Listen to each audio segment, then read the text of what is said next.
Olá, eu sou o Dr. Carlos, sou cardiologista e nós vamos esclarecer alguns mitos e verdades que estão falando sobre problemas do coração na internet.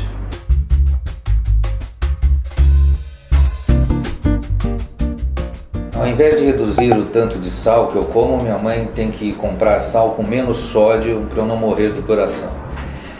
Na realidade, quando a gente fala de sal, é importante reduzir o sal da dieta, principalmente nos hipertensos. Essa população de hipertensos é grande.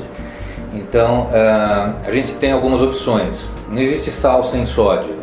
O sal é cloreto de sódio. Então, quando a gente fala em sal sem sódio, substitui o sódio por potássio e ele deixa de ser o sal que a gente come na dieta.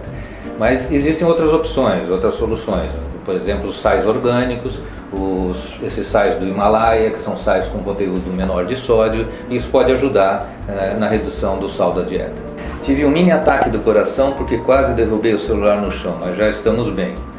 Então, uma pessoa com alguma doença cardíaca pode realmente sofrer um ataque do coração ao passar um susto ou forte emoção? Sim, pode. Depende da doença cardíaca que essa pessoa tenha.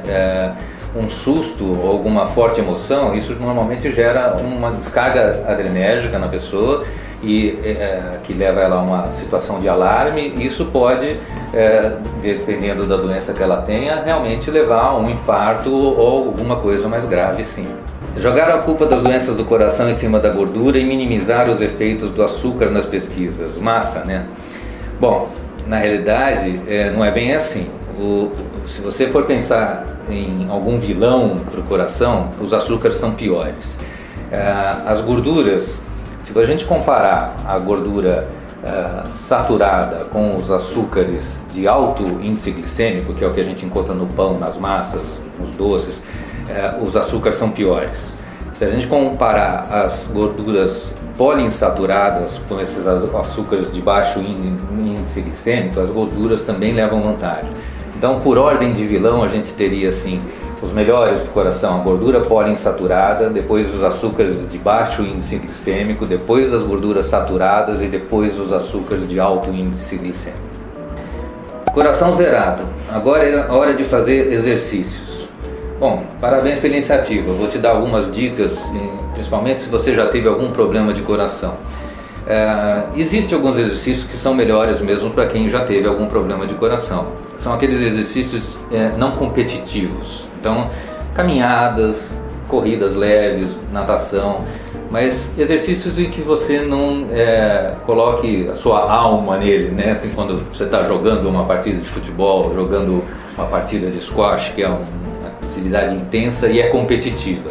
Então, para quem já teve um problema de coração, é claro, antes de fazer exercício, fazer uma avaliação cardiológica para saber se você tem condições de fazer esse exercício e optar por essas atividades não competitivas. Já faz mais de 2 anos que eu não passo no meu cardiologista. Bom, se você nunca teve problema de coração, até que não é tão mal assim, mas se você já teve algum probleminha de coração, é importante que você faça um check-up cardiológico anual. E aí você tem alguns exames importantes para serem feitos, além daquela série toda de exames de sangue, para ver glicemia, se você não tem diabetes, isso tudo. É importante o exame clínico para avaliar a sua pressão arterial e você fazer ao menos um teste ergométrico ou um ecocardiograma para saber como que está a sua saúde geral cardiovascular. Minha avó foi internada com fortes dores no peito. Já falei para minha mãe se cuidar. Você está muito certo, porque a hereditariedade é também um dos principais fatores de risco de doenças cardiovasculares. A gente está cansado de saber de casos em que a pessoa é atleta, não fuma, leva uma vida super regrada e tem um antecedente familiar de doença coronariana e ele tem doença coronariana também. Então, o fator de risco muito importante, um dos maiores, é o familiar. Então, realmente é bom você falar para sua mãe se cuidar.